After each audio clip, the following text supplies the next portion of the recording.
श्री शिवाय नमस्तुभ्यम, हर हर महादेव। आज 9 नवंबर 2023 को कृष्ण जी की भूमि मथुरा काशी उत्तर प्रदेश में गुरुजी पंडित प्रदीप जी मिश्रा द्वारा वाची जा रही कार्तिक मास की पहले शिव महापुराण की कथा श्री गोपेश्वर गोपी शिव महापुराण की कथा के अंतिम दिवस की कथा यानी कि विराम दिवस के 7वें दिन की कथा पूर्ण हो चुकी है। और आज की कथा में गुरुजी ने 3 नए शिव महापुराण के विशेष उपाय बताए हैं और एक उपाय गुरुजी ने इस कार्तिक मास के पावन माह में पड़ने वाली सोमवार की अष्टमी गोपा अष्टमी यानी कि 20 नवंबर को किए जाने वाले कर्जा मुक्ति वाला एक बहुत ही विशेष उपाय बताए हैं। इन सब की जानकारी आपको आज की इस वीडियो से मिलने वाली है। साथ ही इस छोटे से वीडियो से आपको आज की अंतिम दिवस की विराम दिवस की 3 घंटे की कथा को सुनने का फल, उसका पुण्य भी प्राप्त होने वाला है। तो चलिए वीडियो को शुरू करते हैं। तो कथा को शुरू करते हुए गुरुजी ने कहा कि आप जो शिव जी के मंदिर तक पहुंच पाते हो,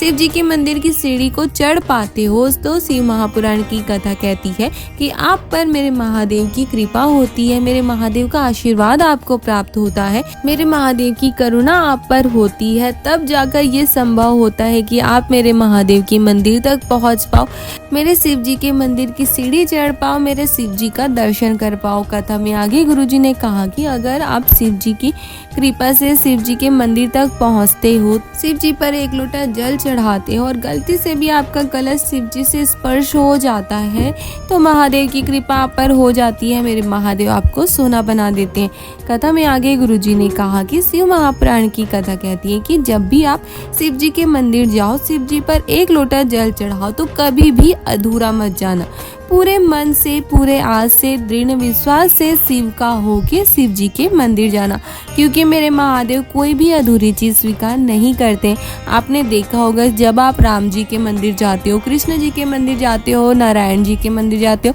गणेश जी के मंदिर जाते हो या आप किसी भी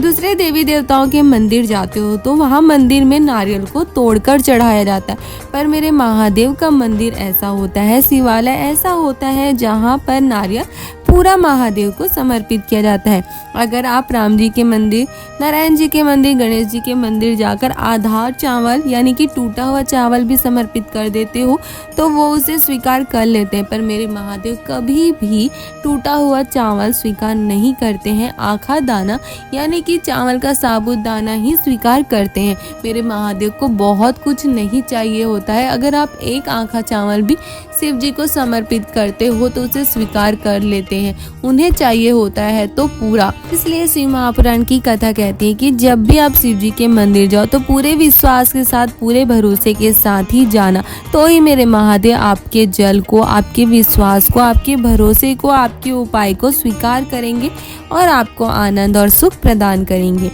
कथा में आगे गुरुजी ने कहा कि सुख और आनंद में अंतर होता है। जब आप होटल में अकेले बैठकर खाते हो तो वो सुख है, होटल में बैठकर हजारों तरह के व्यंजन खाना, भोजन खाना, वो आपका सुख है। पर थोड़ा ही भोजन क्यों ना हो, पर उसे अपने घर में परिवार वालों के साथ बैठकर खाना आनंद होता है। शिव महापुराण की कथा कहती है कि अकेला खाना है स्वीकृति, छुड़ाकर खाना होता है विकृति और बांटकर खाना है हमारे देश की संस्कृति, जिसका स्मरण आपको अपने जीवन में हमेशा रखना चाहिए। अगर आप बांटकर खाते हो, भूखे को खाना खिलाते हो, प्यासे को पानी पिलाते हो, तो शिव महापुराण की कथा कहती है कि आप एक बात का स्मरण सदैव रखना कि आपको सुखी रखने की, आपको आनंद में रखने की जिम्मेदारी मेरे महादेव की होती है।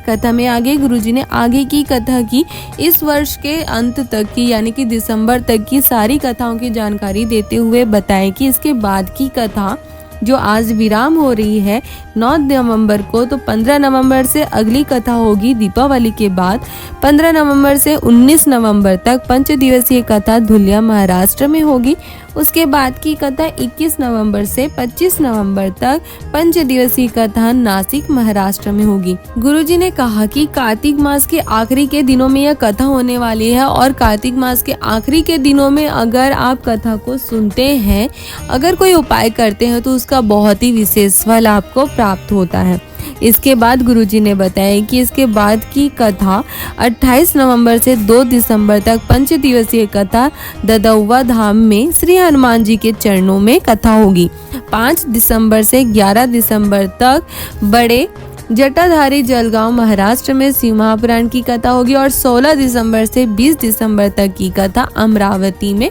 शिव महापुराण की कथा होगी।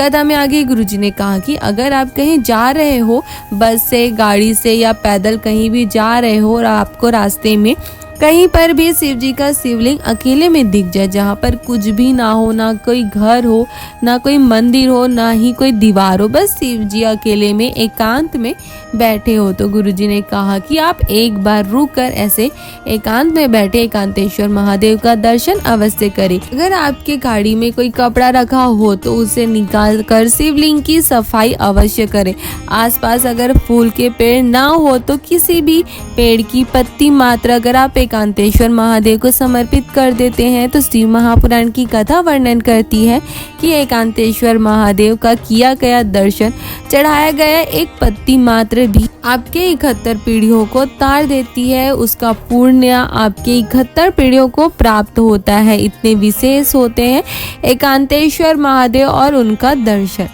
कथा में आगे गुरुजी ने एकांतेश्वर महादेव का स्मरण करते हुए अगर बच्चा मन बुद्धि हो, दिमाग कम काम करता हो तो उसके लिए बहुत ही विशेष और बहुत ही नया शिव महापुराण का विशेष तिथि उपाय बताए हैं। उपाय को जानने से पहले अगर आप हमारे चैनल पर नए हो तो हमारे चैनल को सब्सक्राइब कर लीजिए ताकि आगे भी आपको ऐसे ही गुरुजी द्वारा बताए गए विशेष तिथियों के विशेष व्रत नियम उपायों की जानकारी के साथ साथ गुरुजी द्वारा शिव महापुराण की कथाओं में भी बताए गए शिव महापुराण की उपयोगी बातों और शिव महापुराण के उपायों की भी जानकारी आपको ऐसे ही प्राप्त होती रहे। तो चलिए अब जानते हैं कि गुरुजी ने क्या नया उपाय बताए हैं। गुरुजी ने कहा कि अगर बच्चा मन बुद्धि हो, दिमाग कम काम करता हो, बुद्धि से कमजोर हो या शरीर से कमजोर हो, तार निकलती रहती हो तो आप एक बार अवश्य इस उपाय को करें। इस उपाय को करने के लिए गुरुजी ने कहा है कि आपको गाय का दूध लेकर उस दूध से दही बना लेना है। फिर जब दही बन जाए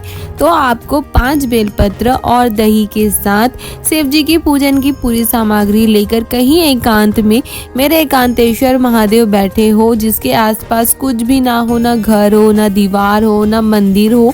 पेड़ों के बीच में अकेले बैठे हो, ऐसे एकांतेश्वर महादेव के शिवलिंग के पास जाकर आपको शिवलिंग को साफ कर लेना है। फिर 1 लोटा जल समर्पित करने के बाद सबसे पहले 5 बेलपत्री शिव जी को समर्पित करना है। फिर आपको एकांतेश्वर महादेव का स्मरण करते हुए, उस बच्चे का स्मरण करते हुए दही को बेलपत्री के ऊपर समर्पित कर देना है। फिर चढ़ाई हुई बेलपत्री और दही को आपको एक कटोरी में ले लेना है। फिर शिव जी पर 1 कलश साफ जल समर्पित करके शिव जी का पूरा श्रृंगार पूजन करके आपको घर आ जाना है। फिर आप जो दही और बेलपत्री लेकर आए हो उसको आपको उस बच्चे को सुबह, दोपहर, शाम थोड़ा थोड़ा सा करके खिलाना है। बेलपत्री को भी आपको बच्चे को खिलाना है। अगर बच्चा बेलपत्री ना खा पाए तो आप बेलपत्री को पीसकर उसकी छोटी छोटी गोलियां बनाकर भी खिला सकते हो। गुरुजी ने कहा कि आपको सिर्फ और सिर्फ इस उपाय को विशेष तिथियों को ही करना है। आप इस उपाय को सोमवार की अष्टमी को कर सकते हो, जो साल में सिर्फ 4 या 5 बार पड़ती है। और इस माह में, कार्तिक के इस पावन माह में भी है, पड़ रही है सोमवार की अष्टमी जो है 20 नवंबर को,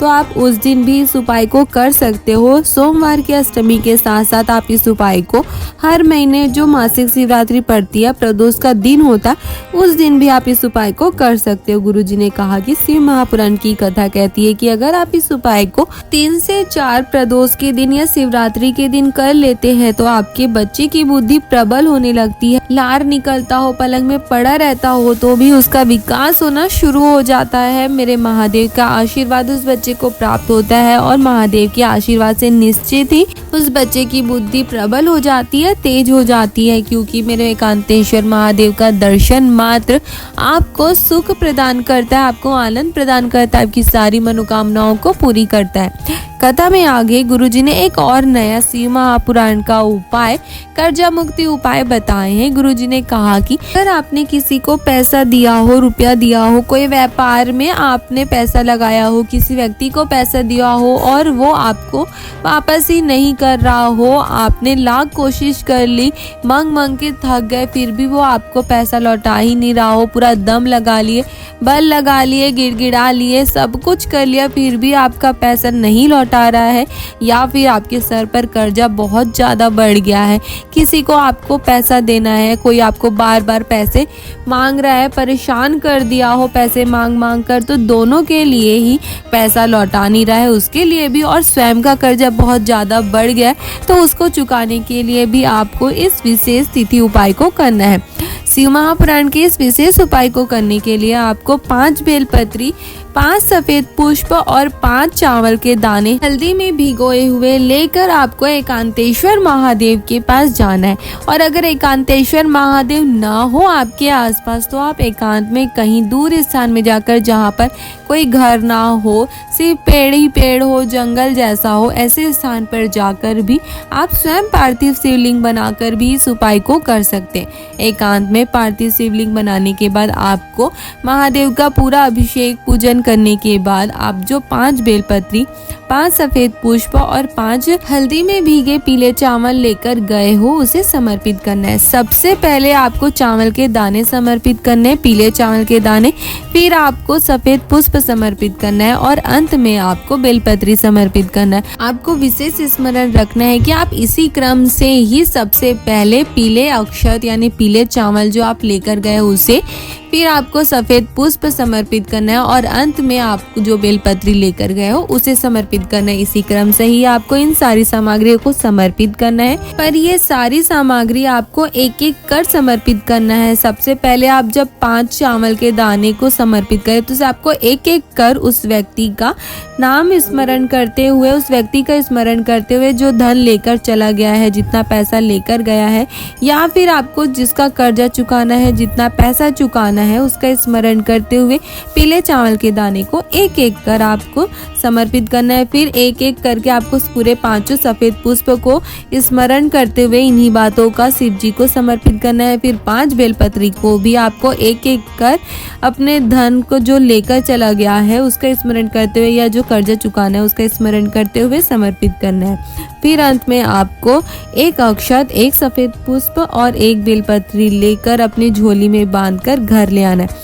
अगर आप ये उपाय एकांतेश्वर महादेव पर कर रहे हो, तो आपको 1 चावल, 1 सफेद पुष्प और 1 बेलपत्री लेकर बाकी सब वहीं पर छोड़कर घर आ जाना है। और अगर आप पार्थिव शिवलिंग बनाकर इस उपाय को कर रहे हैं, तो आपको 1 चावल, 1 सफेद पुष्प और 1 बेलपत्री को अपने झोली में बांधकर रख लेना है और फिर थोड़ी देर वहां पर रुक कर पार्थिव शिवलिंग का विसर्जन करके आपको घर वापस चले जाना है। इस उपाय को आप हर महीने जो मासिक शिवरात्रि पड़ती है, तो आप किसी भी महीने की मासिक शिवरात्रि को, जब आपको लगे कि आपके ऊपर कर्जा बहुत ज़्यादा बढ़ गया, चूक नहीं रहा है, बार बार कोई आपसे पैसा मांग कर आपको परेशान कर रहा है, या कोई आपका पैसा लेकर चला गया है, आपको नहीं दे रहा है, तो आप उस मासिक शिवरात्रि को इस उपाय को कर सकते हो। शिव महापुराण की कथा कहती है कि पार्थिव शिवलिंग ऐसा होता है जो आपको सिर्फ और सिर्फ सुख प्रदान करने वाला होता है। आप जो भी एकांतेश्वर महादेव से मांगते हो, एकांतेश्वर महादेव आपको निश्चित ही वो प्रदान करते हैं, वो सुख, वो आनंद आपको प्रदान करते हैं। गुरुजी ने कहा कि अगर आप इस उपाय को करते हो, तो शिव महापुराण की कथा कहती है कि अगले मासिक शिवरात्रि से पहले ही महादेव आपके लिए इतने सारे धन का रास्ता बना देते हैं। महादेव आपको इतना धन प्रदान करते हैं, इतना पैसा आपको प्रदान करते हैं कि आपका सारा कर्जा चूक जाता है, और जो आपको पैसा नहीं दे रहा होता है वो स्वयं आकर आपको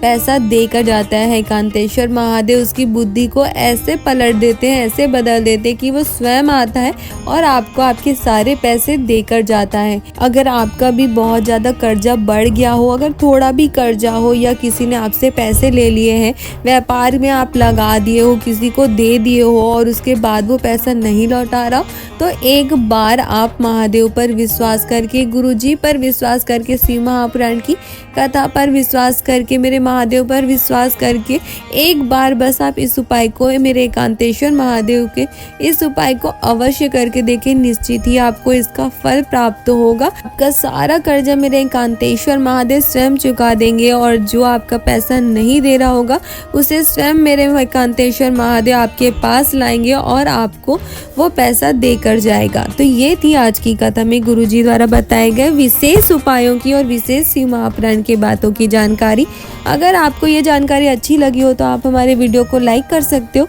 और अपने परिवार वालों के साथ या अन्य शिव भक्तों के साथ इसे शेयर भी कर सकते हो, ताकि उन्हें भी गुरु जी द्वारा शिव महापुराण की कथा में बताए गए इस विशेष उपायों की जानकारी प्राप्त हो सके, शिव महापुराण की इन विशेष बातों की जानकारी प्राप्त हो सके और वो भी इसे करके एकांतेश्वर महादेव का आशीर्वाद प्राप्त कर अपने जीवन के सारे दुख तकलीफ कष्टों को दूर कर अपने जीवन में आनंद और सुख की प्राप्ति कर सके। हर हर महादेव।